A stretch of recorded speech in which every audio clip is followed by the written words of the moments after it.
Hello friends, Industrial Extension Officer exam prepare ചെയ്യുന്ന സ്റ്റുഡൻസിന് survey എന്ന ടോപ്പിക്കിലെ കുറച്ച് ക്വസ്റ്റ്യൻസ് ആണ് നമ്മൾ ഈ ഒരു വീഡിയോയിൽ കവർ ചെയ്യുന്നത്.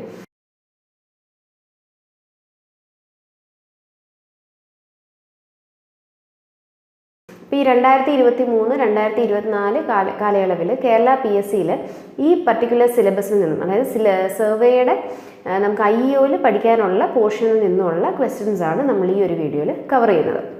അപ്പോൾ ആദ്യത്തെ question, which of the following are reducing scales? 10:1, 10:2, 1:2 and 1:5. അപ്പോൾ എന്താണ് റെഡ്യൂസിങ് സ്കെയിൽ എന്നുള്ളത് ആദ്യം നോക്കാം.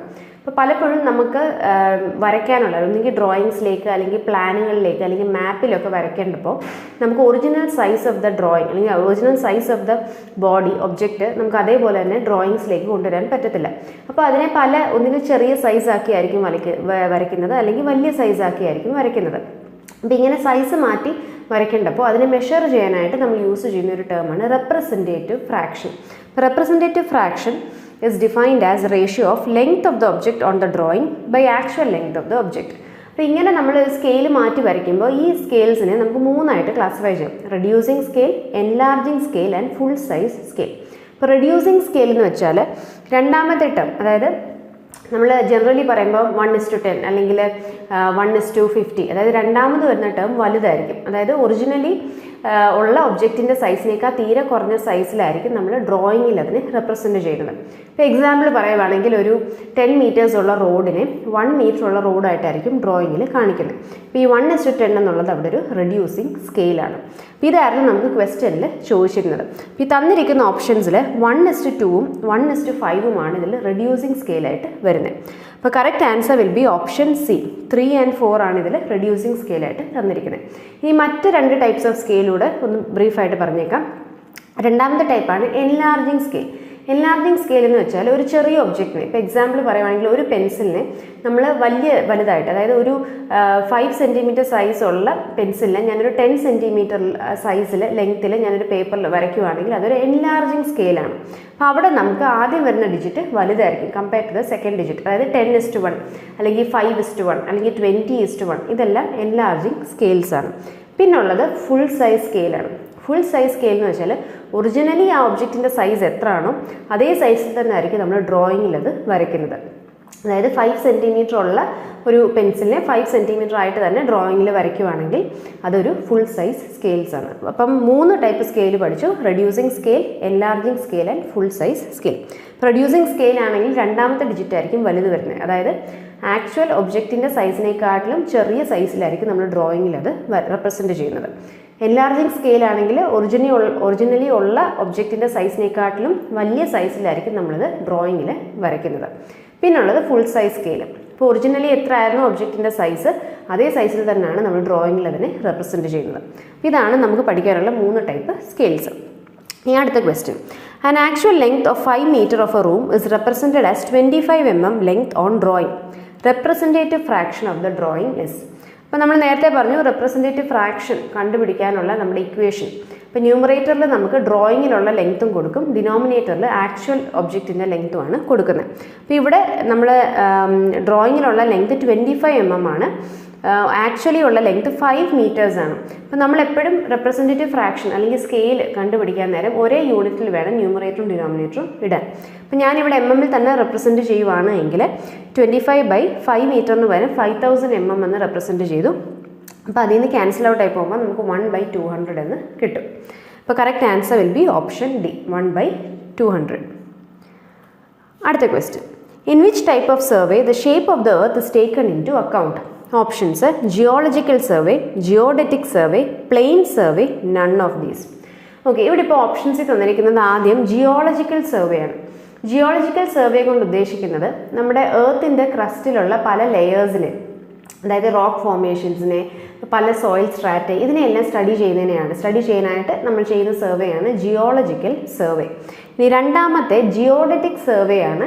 നമ്മൾ എർത്തിൻ്റെ കർവേച്ചർ കൺസിഡർ ചെയ്തുകൊണ്ട് ചെയ്യുന്ന സർവേ, അതിനെ ജിയോഡറ്റിക് സർവേ എന്നാണ് വിളിക്കുന്നത്.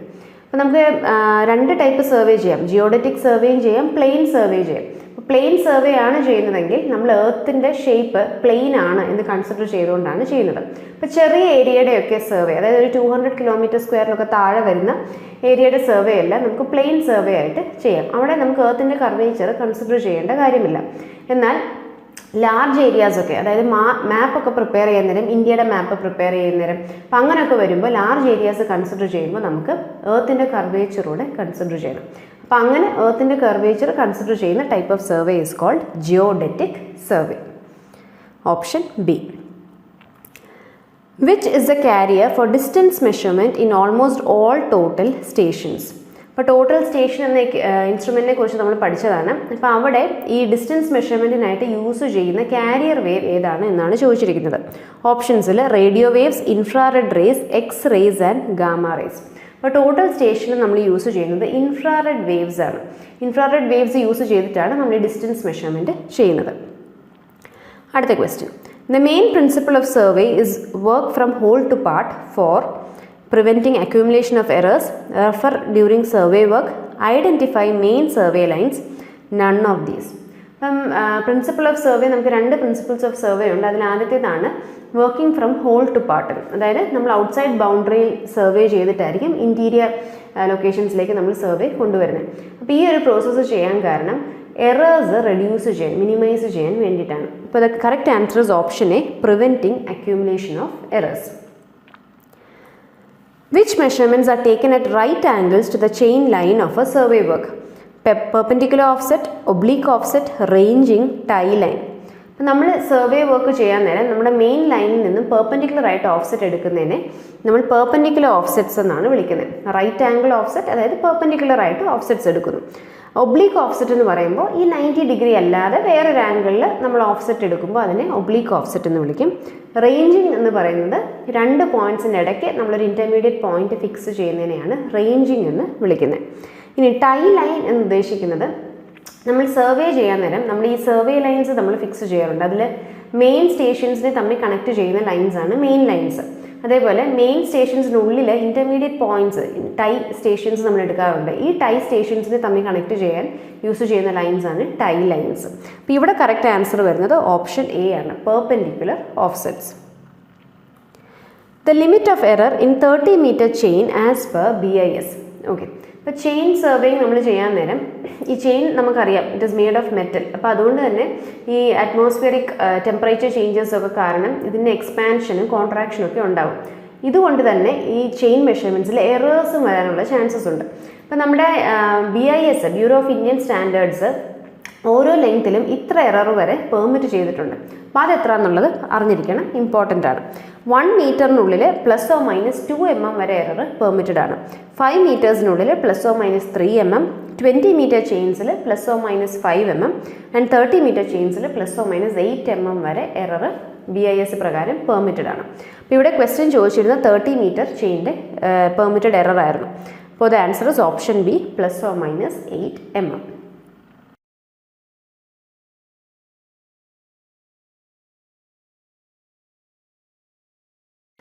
The length of a line measured with a 20 meter chain was found to be 250 meters. Calculate the true length of the line if the chain was 10 centimeters too long. Okay, ഇവിടെ ഇപ്പോൾ പറഞ്ഞിരിക്കുന്നത് 20 metre length ആണെന്ന് പറഞ്ഞ് നമ്മളൊരു chain വെച്ച് നമ്മൾ measurement ചെയ്തു. അങ്ങനെ ലെങ്ത് നമുക്ക് 250 മീറ്റർ എന്ന് കിട്ടി. എന്നാൽ പിന്നീടാണ് അറിയുന്നത് ഇത് ആക്ച്വലി 20 മീറ്റേഴ്സ് അല്ല, എക്സ്ട്രാ ഒരു 10 സെൻറ്റിമീറ്റേഴ്സ് കൂടി ഇതിൻ്റെ ലെങ്ത് ഉണ്ടെന്നുള്ളത്. അതായത് ചെയിനിൻ്റെ ലെങ്ത്തിൽ എറർ ഉണ്ടായിരുന്നു. അപ്പോൾ അങ്ങനെ വരുമ്പോൾ ആക്ച്വൽ ലെങ്ത് എത്ര ആണെന്നുള്ളത്, ഈ 250 എന്ന് പറഞ്ഞ് നമ്മൾ മെഷർ ചെയ്ത ലൈനിൻ്റെ ആക്ച്വൽ ലെങ്ത് എത്ര ആണ് എന്നതാണ് കണ്ടുപിടിക്കേണ്ടത്. അപ്പോൾ ഈ ഒരു പോർഷൻ നമുക്ക് വരുന്നത് എറേഴ്സ് ഇൻ ചെയിൻ സർവേയിങ് എന്ന ടോപ്പിക്കിൽ നിന്നാണ്. അപ്പോൾ അതിൽ ഈ ഒരു പർട്ടിക്കുലർ എററിനെ നമ്മൾ കറക്ഷൻ ഡ്യൂ ടു സ്റ്റാൻഡേർഡൈസേഷൻ എന്നാണ് വിളിക്കുന്നത്. അപ്പോൾ ഇത് കണ്ടുപിടിക്കാനുള്ള ഇക്വേഷനാണ് true length is equal to measured length into actual length by designated length. അപ്പോൾ ഇതിൽ മെഷേർഡ് ലെങ്ത് നമുക്ക് 250 മീറ്റേഴ്സ് ആണ് എന്ന് ക്വസ്റ്റ്യനിൽ പറയുന്നുണ്ട്. അപ്പോൾ അങ്ങനെ വരുമ്പോൾ നമ്മൾ ഒരേ യൂണിറ്റിലേക്ക് എല്ലാത്തിനെ ആക്കാൻ വേണ്ടിയിട്ട് എല്ലാം സെൻറ്റിമീറ്ററിലാണ് സബ്സ്റ്റിറ്റ്യൂട്ട് ചെയ്യുന്നതെങ്കിൽ 250 മീറ്റേഴ്സിനെ നമുക്ക് 25,000 സെൻറ്റിമീറ്റർ എന്ന് എഴുതാം. ഇൻറ്റു നമ്മുടെ ആക്ച്വൽ ലെങ്ത് എന്ന് പറയുന്നത് 20 മീറ്റേഴ്സ് പ്ലസ് 10 സെൻറ്റിമീറ്റേഴ്സ് ആണ്. അപ്പോൾ അങ്ങനെ വരുമ്പോൾ അതിനെ സെൻറ്റിമീറ്റർ ടേംസിൽ തന്നെ സബ്സ്റ്റിറ്റ്യൂട്ട് ചെയ്തു 2000 + 10 എന്ന് എഴുതി. ഡിനോമിനേറ്ററിൽ നമുക്ക് ഡെസിഗ്നേറ്റഡ് ലെങ്ത് ആണ് കൊടുക്കേണ്ടത്. ഡെസിഗ്നേറ്റഡ് ലെങ്ത് എന്ന് ഉദ്ദേശിക്കുന്നത് എത്ര ലെങ്ത് ആണോ ചെയിൻ എന്ന് പറഞ്ഞ് നമ്മൾ മെഷർ ചെയ്യുന്നു ആ ലെങ്ത് ആണ് ഡെസിഗ്നേറ്റഡ് ലെങ്ത്. അതായത് ആ ചെയിനിൽ എഴുതിയിരിക്കുന്ന ലെങ്ത്. അപ്പോൾ അത് 20 മീറ്റർ എന്നാണ് എഴുതിയിരുന്നത്. അപ്പോൾ ഡെസിഗ്നേറ്റഡ് ലെങ്ത് 20 മീറ്റേഴ്സ്. അതിനെയും സെൻറ്റിമീറ്റർ ആക്കിയപ്പോൾ 2000 സെൻറ്റിമീറ്റേഴ്സ് എന്ന് കിട്ടി. സബ്സ്റ്റിറ്റ്യൂട്ട് ചെയ്ത് റീഅറേഞ്ച് ചെയ്യുമ്പോൾ നമുക്ക് 251.25 മീറ്റേഴ്സ് എന്ന് original true length of the line എന്ന് കിട്ടും. അപ്പം നമ്മൾ 250 മീറ്റർ എന്ന് പറഞ്ഞ് മെഷർ ചെയ്ത ലൈനിൻ്റെ original length was 251.25 meters. The correct answer is option C. Another question. In survey work, reciprocal ranging is applicable for hilly region, plain region, valley region when end stations are not intervisible. അപ്പോൾ എന്താണ് reciprocal ranging? ഇപ്പോൾ നമുക്ക് രണ്ട് type ranging ഉണ്ട്, direct ranging and indirect ranging. അതിൽ indirect ranging ആണ് reciprocal ranging. ഇപ്പോൾ രണ്ട് എൻഡ് സ്റ്റേഷൻസ്, അതായത് നമുക്ക് സർവേ ചെയ്യേണ്ട സ്റ്റേഷൻസിൻ്റെ രണ്ട് എൻഡ് സ്റ്റേഷൻസും തമ്മിൽ വിസിബിൾ ആണ് എങ്കിൽ, ഇൻ്റർവിസിബിൾ ആണ്, അതായത് ഒരു സ്റ്റേഷനിൽ നിന്നാൽ എൻഡ് സ്റ്റേഷൻ നമുക്ക് കാണാൻ പറ്റുമെങ്കിൽ അവിടെ നമ്മൾ യൂസ് ചെയ്യുന്ന ഡയറക്റ്റ് റേഞ്ചിങ് ആണ്. എന്നാൽ ഒരു സ്റ്റേഷനിൽ നിന്ന് എൻഡ് സ്റ്റേഷൻ കാണാൻ പറ്റത്തില്ല, ഇൻ്റർവിസിബിൾ അല്ല എങ്കിൽ നമ്മൾ യൂസ് ചെയ്യുന്നതാണ് ഇൻഡയറക്റ്റ് റേഞ്ചിങ്. അപ്പോൾ ഇൻഡയറക്റ്റ് റേഞ്ചിങ്ങിൻ്റെ മറ്റൊരു പേരാണ് റെസിപ്രോക്കൽ റേഞ്ചിങ്. അപ്പോൾ കറക്റ്റ് ആൻസർ വരുന്നത് ഓപ്ഷൻ ഡി ആണ്, when end stations are not intervisible. Size of the field book is 10/12 centimeters, 20/12 centimeters, 22/15 centimeters, 25/15 centimeters. ഇതൊരു ഇമ്പോർട്ടൻറ്റ് ക്വസ്റ്റ്യൻ ആണ്. ഫീൽഡ് ബുക്ക് എന്ന് പറയുന്നത് നമ്മൾ ചെയിൻ സർവേയിങ് ചെയ്യാൻ നേരം നമുക്ക് ഉള്ള മെഷർമെൻറ്റ്സ്, അതേപോലെ സൈറ്റിൻ്റെ ഡീറ്റെയിൽസ് ഒക്കെ നമുക്ക് എൻറ്റർ ചെയ്യാനായിട്ട് നമ്മൾ യൂസ് ചെയ്യുന്ന ബുക്കാണ് ഫീൽഡ് ബുക്ക്. ഫീൽഡ് ബുക്കിനെ കുറിച്ച് റിപ്പീറ്റഡ് ആയിട്ട് വരുന്നൊരു ക്വസ്റ്റ്യൻ ആണ് അതിൻ്റെ സൈസ് എത്ര എന്നുള്ളത്. അപ്പം correct answer is option B, 20/12 centimeters. Size of the field book. What are the fundamental lines of theodolite? Horizontal axis, line of collimation, axis of telescope, slant line. Okay. അപ്പം നമ്മൾ electrical തിയോഡലൈറ്റിനെ കുറിച്ച് നമ്മൾ പഠിച്ചതായിരുന്നു. അപ്പം ഒരു തിയോഡലൈറ്റിൻ്റെ fundamental axis എന്ന് പറയുന്നത് ഏതൊക്കെയാണ്? അപ്പോൾ ഈ തന്നിരിക്കുന്ന ഓപ്ഷൻസിൽ സ്ലാന്റ് ലൈൻ അല്ല, സ്ലാന്റ് ലൈൻ ഒരു ഫണ്ടമെൻ്റൽ ആക്സിസ് ഓഫ് തിയോഡലൈറ്റ് അല്ല. ബാക്കി തന്നിരിക്കുന്ന മൂന്നെണ്ണം തിയോഡലൈറ്റിൻ്റെ ഫണ്ടമെൻ്റൽ ലൈൻസ് ആണ്. അപ്പോൾ ഇതെന്തൊക്കെയാണെന്നുള്ളത് നമുക്കൊന്ന് നോക്കാം. ഇതൊരു തിയോഡലൈറ്റിൻ്റെ ഫിഗറാണ്. അപ്പോൾ ഇതിൽ ഈ വേർട്ടിക്കൽ ആക്സിസ് എന്ന് പറയുന്നത് അതിൻ്റെ മറ്റൊരു പേരാണ് അസിമുത്ത് axis. It is the axis around which the instrument rotates in the horizontal plane. ഈ ഹൊറിസോണ്ടൽ പ്ലെയിനിൽ നമുക്ക് ഈ തിയോഡലൈറ്റിനെ റൊട്ടേറ്റ് ചെയ്യണമെങ്കിൽ നമ്മളത് റൊട്ടേറ്റ് ചെയ്യുന്നത് it is around the vertical axis. ഇനി horizontal axis or trunnion axis എന്ന് നമ്മൾ വിളിക്കുന്നത് ഈ നമ്മുടെ ടെലിസ്കോപ്പിനെ നമുക്ക് വെർട്ടിക്കൽ പ്ലെയിനിൽ റൊട്ടേറ്റ് ചെയ്യണമെങ്കിൽ നമ്മൾ യൂസ് ചെയ്യുന്ന ഈ ട്രൂണിയൻ ആക്സിസിന് അബൌട്ടായിട്ടാണ് നമ്മൾ വെർട്ടിക്കൽ പ്ലെയിനിൽ ടെലിസ്കോപ്പ് റൊട്ടേറ്റ് ചെയ്യുന്നത്. അപ്പോൾ ഇതിന് മറ്റൊരു പേരായിരുന്നു horizontal axis or trunnion axis. പിന്നുള്ളത് ലൈൻ ഓഫ് കൊളിമേഷൻ ആയിരുന്നു. നമ്മുടെ ഐ പീസ്, അതായത് നമ്മുടെ ടെലിസ്കോപ്പിൽ നമ്മൾ നോക്കുന്ന ആ പോർഷൻ, ആ ഐ പീസിൻ്റെ സെൻറ്റർ തൊട്ട് നമ്മുടെ ഒബ്ജക്റ്റീവ് ലെൻസിൻ്റെ സെൻറ്റർ, ക്രോസ് ഹെയർസിൻ്റെ സെൻറ്റർ, അത് തമ്മിൽ കണക്ട് ചെയ്യുന്ന ലൈനെയാണ് നമ്മൾ ലൈൻ ഓഫ് കൊളിമേഷൻ എന്ന് വിളിക്കുന്നത്. അതിനെ എക്സ്റ്റെൻഡ് ചെയ്ത് വരയ്ക്കുന്ന ലൈനെ ലൈൻ ഓഫ് സൈറ്റ് എന്നൊക്കെ വിളിക്കാറുണ്ട്. അപ്പോൾ ഇത് മൂന്നുമാണ് ഈ തന്നിരിക്കുന്ന ഓപ്ഷൻസിൽ നമ്മുടെ fundamental axis of theodolite. Slant line എന്നൊരു ആക്സിസ് നമുക്ക് തിയോഡലൈറ്റിൽ ഇല്ല. അപ്പോൾ correct answer will be option B. അതായത് ഈ A, B and C include ചെയ്തിട്ടുള്ളതാണ് നമ്മുടെ ഫണ്ടമെൻ്റൽ ലൈൻസ് ഓഫ് തിയോഡലൈറ്റ്. അടുത്ത question. The axis about which the telescope and the vertical circle of the theodolite is rotated in the vertical plane is called. ഇപ്പം നമ്മൾ പറഞ്ഞതേ ഉള്ളൂ, vertical പ്ലെയിനിൽ നമുക്ക് നമ്മുടെ ടെലിസ്കോപ്പിനെ റൊട്ടേറ്റ് ചെയ്യണമെങ്കിൽ it is about the trunnion axis. ഇപ്പോൾ correct answer option A, trunnion axis. In GPS survey RTK stands for. ഇപ്പോൾ ഇത് റീസെൻ്റ് ആയിട്ട് നടന്ന നമ്മുടെ ഒരു PSC എക്സാമിന് ചോദിച്ചൊരു ക്വസ്റ്റ്യൻ ആയിരുന്നു. GPS സർവേയിൽ RTKയുടെ ഫുൾ ഫോം എന്താണെന്നുള്ളത്. RTK നമ്മൾ യൂസ് ചെയ്യുന്നത് it is called real time kinematic. ഇനി എന്താണ് RTK? നമ്മൾ GPS സാറ്റലൈറ്റ്സ് യൂസ് ചെയ്ത് സാറ്റലൈറ്റ്സ് നമുക്ക് ഏതെങ്കിലും ഒരു പർട്ടിക്കുലർ ലൊക്കേഷൻ്റെ ഡീറ്റെയിൽസ് അല്ലെങ്കിൽ ലൊക്കേഷൻ്റെ കോർഡിനേറ്റ്സ് ഒക്കെ അയച്ചു തരുന്നു. എന്നാൽ ഏതെങ്കിലും ഒരു ഗ്രൗണ്ട് സ്റ്റേഷനിൽ നിന്ന്, ഫിക്സ്ഡ് ആയിട്ടുള്ള ഗ്രൗണ്ട് സ്റ്റേഷൻ്റെ ഡേറ്റ വെച്ച് നമ്മൾ ഈ സാറ്റലൈറ്റ്സ് അയച്ചു തന്ന ഡേറ്റയെ കമ്പയർ ചെയ്ത് എറർ എന്തെങ്കിലും ഉണ്ടെങ്കിൽ അത് മിനിമൈസ് ചെയ്ത് കറക്റ്റ് ആയിട്ടുള്ള പ്രിസൈസ് ആയിട്ടുള്ള ലൊക്കേഷൻ കണ്ടുപിടിക്കാനാണ് നമ്മൾ ഈ RTK real time kinematic system use ചെയ്യുന്നത്. അപ്പോൾ ഓർത്തോളുക, RTKയുടെ ഫുൾ ഫോം ചോദിക്കുവാണെങ്കിൽ it is real time kinematic. അതിൽ നമ്മൾ സാറ്റലൈറ്റ്സിൻ്റെ ഡേറ്റയുടെ പുറമെ ഫിക്സ്ഡ് ആയിട്ടുള്ള ഒരു ബേസ് സ്റ്റേഷൻ്റെ ലൊക്കേഷൻ്റെ ഡീറ്റെയിൽസ് വെച്ച് നമ്മൾ കമ്പയർ ചെയ്ത് എറേഴ്സ് എല്ലാം റെഡ്യൂസ് ചെയ്തിട്ടാണ് നമ്മൾ പ്രിസൈസ് ലൊക്കേഷൻ കണ്ടുപിടിക്കുന്നത്. അടുത്ത question, which is the science of acquiring information about the Earth's surface without actually being in contact? Resection, trilateration, remote sensing, trilocation. ഇതൊരു റിപ്പീറ്റഡ് ക്വസ്റ്റ്യൻ ആണ്. Without being in direct contact ഏതെങ്കിലും ഒരു ഒബ്ജക്റ്റിൻ്റെ അല്ലെങ്കിൽ ലൊക്കേഷൻ്റെ precise location അല്ലെങ്കിൽ information കണ്ടുപിടിക്കുന്നതിനെ നമ്മൾ remote sensing എന്നാണ് വിളിക്കുന്നത്. Option C. 1 hectare is equal to dash r. ഇത് നമ്മുടെ യൂണിറ്റ്സ് ഓഫ് ലാൻഡ് ഏരിയയിൽ വരുന്ന ഒരു ക്വസ്റ്റ്യൻ ആണ്. അപ്പം നമുക്ക് ലാൻഡ് ഏരിയയിൽ പഠിക്കാനുള്ള കുറച്ച് യൂണിറ്റ്സ് എന്തൊക്കെയാണെന്നുള്ളത് നോക്കാം. ആദ്യത്തേത് ഏറ്റവും ബേസിക് ആയിട്ടുള്ള സെൻറ്റ് ആണ്. അപ്പോൾ ഒരു സെൻറ്റ് എന്ന് പറയുന്നത് it is equal to 40.47 metre square. ഇനി ഒരു ഏക്കർ എന്ന് പറയുന്നത് ഇറ്റ് ഇസ് 100 സെൻറ്റ്സ്. അപ്പോൾ 100 സെൻറ്റ് വരുമ്പോൾ അത് ഒരു ഏക്കറായി. ഇനി മറ്റൊരു യൂണിറ്റ് ആണ് 1 r. ARE 1 r എന്ന് പറയുന്നത് ഇറ്റ് ഇസ് 100 മീറ്റർ സ്ക്വയർ. ഇനി 100 r വരുമ്പോൾ അതൊരു ഹെക്ടറായി. ഇനി ഈ ഹെക്ടറിനെ നമുക്ക് ഏക്കറിൻ്റെ ടേംസിൽ പറയുവാണെങ്കിൽ ഇറ്റ് ഇസ് 2.47 ഏക്കേഴ്സ്. പിന്നുള്ള യൂണിറ്റ് നമ്മുടെ സ്ക്വയർ മൈലാണ്. ഇപ്പോൾ ഒരു സ്ക്വയർ മൈൽ എന്ന് പറയുന്നത് 640 ഏക്കേഴ്സ് ആണ്. അപ്പോൾ ഇവിടെ ചോദിച്ചിരുന്നത് ഹെക്ടറിൻ്റെ ആയിരുന്നു. അപ്പോൾ 1 hectare is equal to 100 hours. അപ്പോൾ option C. In ordinary chain survey, the maximum permissible error is 1 in 250, 1 in 1000, 1 in 2000, 1 in 5000. Okay, chain സർവേയിലെ മാക്സിമം പെർമിറ്റഡ് എറർ, അതായത് ഓർഡിനറി ജനറലി നമ്മൾ പറയുമ്പോൾ ചെയിൻ സർവേയിലെ പെർമിറ്റഡ് എറർ എന്ന് പറയുന്നത് ഇറ്റ് ഇസ് 1 in 1000. ഇനി specific ആയിട്ട് നമ്മൾ ലെവൽ ഗ്രൗണ്ട് അല്ലെങ്കിൽ ഹില്ലി റീജിയൻ എന്നൊക്കെ പറയുമ്പോൾ നമുക്ക് വേറെ എറർ വാല്യൂസ് വരുന്നുണ്ട്. പക്ഷേ ജനറലി നമ്മൾ പറയുമ്പോൾ ചെയിൻ സർവേയിലെ പെർമിറ്റഡ് എറർ എന്ന് പറയുന്നത് 1 in 1000 ആണ്. അല്ലെങ്കിൽ പെർമിറ്റഡ് ആക്യുറസി അല്ലെങ്കിൽ പെർമിറ്റഡ് എറർ എന്ന് പറയുന്നത് 1 in 1000 ആണ്. Option B. What benchmark is established for short duration such as at the end of a day's work? Arbitrary benchmark, temporary benchmark, permanent benchmark, GTS benchmark. Okay, അപ്പം നമ്മൾ bench marks പഠിച്ചപ്പോൾ ഈ പറഞ്ഞ class types എല്ലാം പഠിച്ചതായിരുന്നു. അതിൽ നമ്മൾ temporary ആയിട്ട് work നിർത്തി വെക്കുമ്പോൾ നമ്മൾ എസ്റ്റാബ്ലിഷ് ചെയ്യുന്ന ബെഞ്ച് മാർക്കിനെ ടെമ്പററി ബെഞ്ച് മാർക്ക് എന്നാണ് വിളിക്കുന്നത്. Option B. GTS bench mark നമ്മൾ സർവേ ഓഫ് ഇന്ത്യ ഒക്കെ ചെയ്യുന്ന കൂട്ട് വളരെ ഇമ്പോർട്ടൻ്റ് ആയിട്ടുള്ള വളരെ പ്രിസൈസ് ആയിട്ടുള്ള മെഷർമെൻറ്റ്സ് യൂസ് ചെയ്ത് നമ്മൾ ലൊക്കേറ്റ് ചെയ്യുന്നതാണ് GTS ബെഞ്ച് മാർക്സ്. പിന്നെ പെർമനൻറ്റ് ബെഞ്ച് മാർക്സ് എന്ന് പറയുന്ന ഓരോ 10 കിലോമീറ്റർ ഇൻ്റർവെല്ലിൽ നമ്മൾ GTS ബെഞ്ച് മാർക്കിൽ നിന്ന് നമ്മൾ ഡിറൈവ് ചെയ്തെടുക്കുന്നതാണ് ഈ പെർമനൻറ്റ് ബെഞ്ച് മാർക്സ്. ഇനി ആർബിട്രറി ബെഞ്ച് മാർക്ക് എന്ന് പറയുന്നത് നമുക്ക് എക്സാക്ട് എലിവേഷൻ വേണ്ട, പക്ഷേ വർക്ക് ചെയ്യാനായിട്ട് നമുക്ക് എന്തെങ്കിലും ഒരു വാല്യൂ, ഒരു ആർബിട്രറി ഒരു 100 മീറ്റേഴ്സ് എന്നോ അല്ലെങ്കിൽ 200 മീറ്റേഴ്സ് എന്നൊക്കെ നമ്മൾ അസ്യൂം ചെയ്തെടുത്തിട്ട് നമ്മൾ അത് വെച്ച് വർക്ക് ചെയ്യും. അപ്പോൾ അതിനെയാണ് ആർബിട്രറി ബെഞ്ച് മാർക്ക് എന്ന് വിളിക്കുന്നത്. The most widely used antenna in GPS.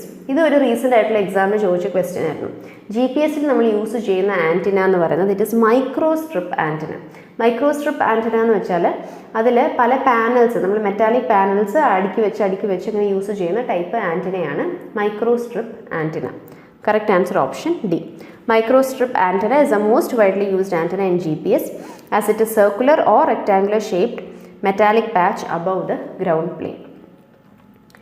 The first GPS satellite was launched in 1955, 1967, 1978, 1993.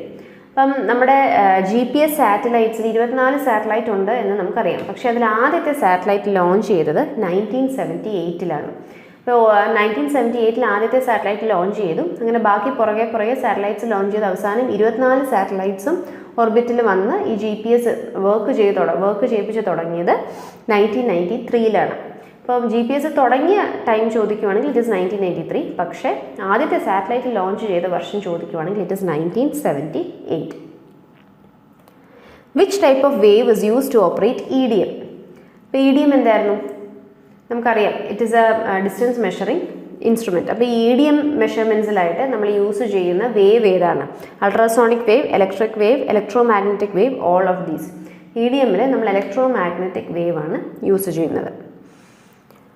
Data collector is used for total station, for controlling the total station, keeping data records, helping data processing, knowing the position of pointing. Okay, data collector എന്ന device നമുക്ക് total സ്റ്റേഷനിൽ നമ്മളെ help ചെയ്യുന്നത് it is to keep the data records.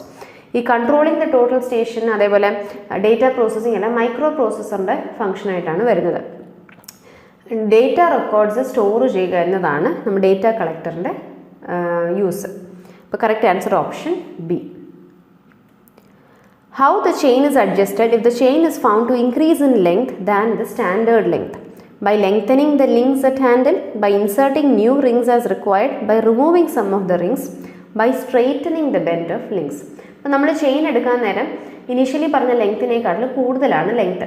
അപ്പോൾ length നമുക്ക് കുറയ്ക്കാനായിട്ട് എന്ത് ചെയ്യാമെന്നാണ് ചോദിക്കുന്നത്. അപ്പോൾ ഇതിൽ removing some of the rings എന്ന ഓപ്ഷൻ മാത്രമേ ഉള്ളൂ നമുക്ക് ലെങ്ത്ത് നമ്മളെ കുറയ്ക്കാൻ ഹെൽപ്പ് ചെയ്യുന്നത്. ബാക്കി ഓപ്ഷൻസ് എല്ലാം നോക്കുവാണെങ്കിൽ അതെല്ലാം ലെങ്ത്ത് ചെയിനിൻ്റെ ലെങ്ത്തിനെ വീണ്ടും കൂട്ടത്തേ ഉള്ളൂ. അപ്പോൾ കറക്റ്റ് ആൻസർ വരാൻ പോകുന്ന ഓപ്ഷൻ സി ആണ്. ഈ ഓരോ ലിങ്ക്സിൻ്റെ ഇടയ്ക്ക് നമുക്ക് റിങ്സ് വരുന്നുണ്ട്. അപ്പോൾ ഈ റിങ്സ് റിമൂവ് ചെയ്യുന്നത് നമുക്ക് ചെയിനിൻ്റെ ലെങ്ത്തിനെ കുറയ്ക്കാൻ ഹെൽപ്പ് ചെയ്യും. Correct answer option C. Which surveying is taken to determine different strata in the Earth's crust? Geological survey, astronomical survey, archaeological survey, geodetic survey. ഇത് നമ്മൾ നേരത്തെ ഒന്ന് ഡിസ്കസ് ചെയ്തായിരുന്നു. എർത്ത്സ് ക്രസ്റ്റിൻ്റെ പല ലെയേഴ്സ് അതിനെ സ്റ്റഡി ചെയ്യാനായിട്ട് നമ്മൾ ചെയ്യുന്നത് ജിയോളജിക്കൽ സർവേ ആണ്. ഇനി ബാക്കി ഓപ്ഷൻസ് നോക്കുകയാണെങ്കിൽ ആസ്ട്രോണമിക്കൽ സർവേ ഉണ്ട്. ആസ്ട്രോണമിക്കൽ സർവേ നമ്മൾ ചെയ്യുന്നത് സ്റ്റാർസിൻ്റെയും മറ്റ് പ്ലാനറ്റ്സിൻ്റെ അതേപോലെ സണ്ണിൻ്റെ മൂണിൻ്റെ ഇവരുടെയൊക്കെ ലൊക്കേഷൻ കണ്ടുപിടിക്കാനാണ് ആസ്ട്രോണമിക്കൽ സർവേ ചെയ്യുന്നത്. ആർക്കിയോളജിക്കൽ സർവേ ചെയ്യുന്നത് നമ്മുടെ ഹിസ്റ്റോറിക്കൽ ബിൽഡിങ് മോണ്യുമെൻറ്റ്സ് ഇതിൻ്റെയൊക്കെയാണ് ആർക്കിയോളജിക്കൽ സർവേയിൽ വരുന്നത്. ജിയോഡറ്റിക് സർവേ നമ്മൾ പറഞ്ഞു എർത്തിൻ്റെ കർവേച്ചറൂടെ കൺസിഡർ ചെയ്തിട്ടുള്ള ടൈപ്പ് ഓഫ് സർവേ വർക്കിനെയാണ് ജിയോഡറ്റിക് സർവേ എന്ന് വിളിക്കുന്നത്. അപ്പോൾ ഇവിടെ correct answer is option A, geological survey. Chain surveying uses the principle of traversing, chaining, ranging, triangulation. ഇത് ഒരു ഇമ്പോർട്ടൻറ്റ് ക്വസ്റ്റ്യൻ ആണ്. ചെയിൻ സർവേയിൽ നമ്മൾ യൂസ് ചെയ്യുന്ന പ്രിൻസിപ്പിൾ എന്ന് പറയുന്നത് ട്രയാങ്കുലേഷൻ ആണ്. അതായത് നമുക്ക് സർവേ ചെയ്യേണ്ട പ്ലോട്ട് ഏരിയ മൊത്തം നമ്മൾ പല ട്രയാങ്കിൾസ് ആയിട്ട് ഡിവൈഡ് ചെയ്ത് ഈ ട്രയാങ്കിൾസിൻ്റെ സൈഡിൻ്റെ ലെങ്ത് ആണ് നമ്മൾ ചെയിൻ യൂസ് ചെയ്ത് മെഷർ ചെയ്യുന്നത്. പിന്നീട് നമ്മൾ മാത്തമാറ്റിക്കൽ ഇക്വേഷൻസ് യൂസ് ചെയ്ത് ഈ ട്രയാങ്കിളിൻ്റെ സൈഡ് ലെങ്ത് വെച്ച് നമ്മൾ ഏരിയ കണ്ടുപിടിച്ചിട്ട് ഓരോ ട്രയാങ്കിളിൻ്റെ ഏരിയ തമ്മിൽ ആഡ് ചെയ്ത് ടോട്ടൽ പ്ലോട്ട് ഏരിയ നമ്മൾ സർവേ ചെയ്ത് എടുക്കുന്നു. അപ്പോൾ ഇതാണ് triangulation process. In a metric chain, the ends of each length is connected by 3 oval rings, 4 oval rings, 2 oval rings and 1 oval ring. Okay. Metric ചെയിനിൽ നമ്മൾ metric chains പഠിക്കാൻ നേരം ഓരോ ലിങ്ക്സിനെയും തമ്മിൽ കണക്ട് ചെയ്ത് നമുക്ക് 3 ഓവൽ റിങ്സ് ആണ് ഉള്ളത്. The ends of each link are bent into a loop and connected together by means of 3 oval rings. Correct answer option A.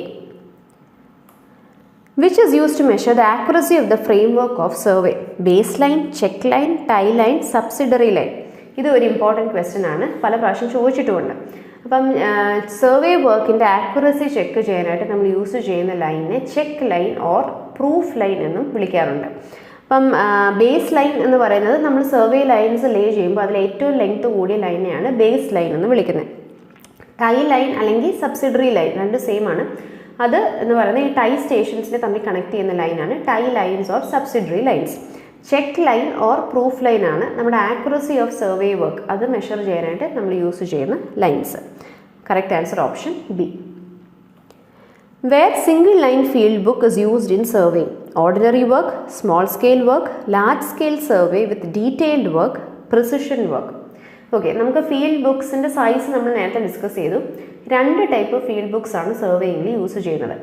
Single line field ബുക്കും ഡബിൾ ലൈൻ ഫീൽഡ് ബുക്കും. അപ്പോൾ ഇതിൽ single line field ബുക്കിൽ നടുക്കൊരൊറ്റ കോളമേ ഉള്ളൂ. അതിൽ നമുക്ക് വളരെ detailed ആയിട്ട് ലാർജ് സ്കെയിലിൽ നമ്മൾ സർവേ ചെയ്യാൻ നേരം എല്ലാ ഡീറ്റെയിൽഡ് ആയിട്ട് ചെറിയ ചെറിയ കാര്യങ്ങളിലൂടെ നമുക്ക് ഡീറ്റെയിൽ ആയിട്ട് എഴുതണമെങ്കിൽ നമ്മൾ ഈ സിംഗിൾ ലൈൻ ഫീൽഡ് ബുക്സ് ആണ് യൂസ് ചെയ്യുന്നത്. ഇവിടെ കറക്റ്റ് ആൻസർ വരുന്ന ലാർജ് സ്കെയിൽ സർവേ വിത്ത് ഡീറ്റെയിൽഡ് വർക്ക് എന്നാണ്. അപ്പോൾ എന്നാൽ ഡബിൾ ലൈനിൽ വരുമ്പോൾ നമ്മൾ അത്ര ഡീറ്റെയിൽ ആയിട്ട് എഴുതാറില്ല. കൂടുതൽ ഡേറ്റ അല്ലെങ്കിൽ ഇൻഡെപ്തിൽ നമ്മൾ ഡീറ്റെയിൽസ് ഒന്നും എൻ്റർ ചെയ്യാത്ത ബുക്ക് ഈ ഡബിൾ ലൈൻ ഫീൽഡ് ബുക്കാണ്. അപ്പോൾ സിംഗിൾ ലൈൻ ഫീൽഡ് ബുക്കിലാണ് നമ്മൾ വളരെ ഡീറ്റെയിൽഡ് ആയിട്ട് എല്ലാം വിശദമായി എഴുതി ലാർജ് സ്കെയിലിൽ സർവേ ചെയ്യുമ്പോഴാണ് നമ്മൾ single line field books use ചെയ്യുന്നത്. Which EDM instrument is fabricated and worked on the propagation of modulated light waves? Total station, tellurometer, geodimeter, Decca navigator. Okay, നമുക്ക് EDM ഇൻസ്ട്രുമെൻസിൽ പല ടൈപ്പ് EDM ഇൻസ്ട്രുമെൻറ്റ്സ് വരുന്നുണ്ട്. അതിൽ important ആയിട്ടുള്ള ചില EDM ഇൻസ്ട്രുമെൻറ്റ്സും അത് use ചെയ്യുന്ന വേവ് ഏതാണ്, ഏത് ടൈപ്പ് വേവ്സ് EDM വേവ്സ് ആണ് യൂസ് ചെയ്യുന്നത് എന്നും അറിഞ്ഞിരിക്കണം. മൈക്രോവേവ് യൂസ് ചെയ്യുന്ന ഇൻസ്ട്രുമെൻറ്റ്സ് ഉണ്ട്. അപ്പോൾ ഈ മൈക്രോവേവ് യൂസ് ചെയ്യുന്ന ഇൻസ്ട്രുമെൻസിൻ്റെ ഒരു എക്സാമ്പിളാണ് ടെല്ലുറോമീറ്റർ. അതേപോലെ വിസിബിൾ ലൈറ്റ് വേവ്സ് യൂസ് ചെയ്യുന്ന ഇൻസ്ട്രുമെൻറ്റ്സ് ഉണ്ട്. അതിലൊന്നാണ് ജിയോഡിമീറ്റർ. അപ്പോൾ ഇതായിരുന്നു നമുക്ക് ക്വസ്റ്റ്യനിൽ ചോദിച്ചിരുന്നത്, മോഡ്യുലേറ്റഡ് ലൈറ്റ് വേവ്സ് യൂസ് ചെയ്യുന്ന EDM ഇൻസ്ട്രുമെൻറ്റ് ഏതാണെന്നുള്ളത്. അപ്പോൾ അത് ജിയോഡിമീറ്റർ ആണ്. പിന്നുള്ളത് ഇൻഫ്രാറെഡ് ഇൻസ്ട്രുമെൻ്റ് ആണ്. ഇൻഫ്രാറെഡ് വേവ്സ് യൂസ് ചെയ്യുന്ന ഇൻസ്ട്രുമെൻ്റ് ആണ് ഡിസ്റ്റോമാറ്റ്. അപ്പോൾ ഇത് മൂന്നെങ്കിലും അറിഞ്ഞിരിക്കണം. മൈക്രോവേവ് ഇൻസ്ട്രുമെൻ്റ് ഉള്ളത് ടെല്ലുറോമീറ്റർ ആണ്, വിസിബിൾ ലൈറ്റ് ജിയോഡിമീറ്ററും, ഇൻഫ്രാറെഡ് ഡിസ്റ്റോമാറ്റും ആണ്.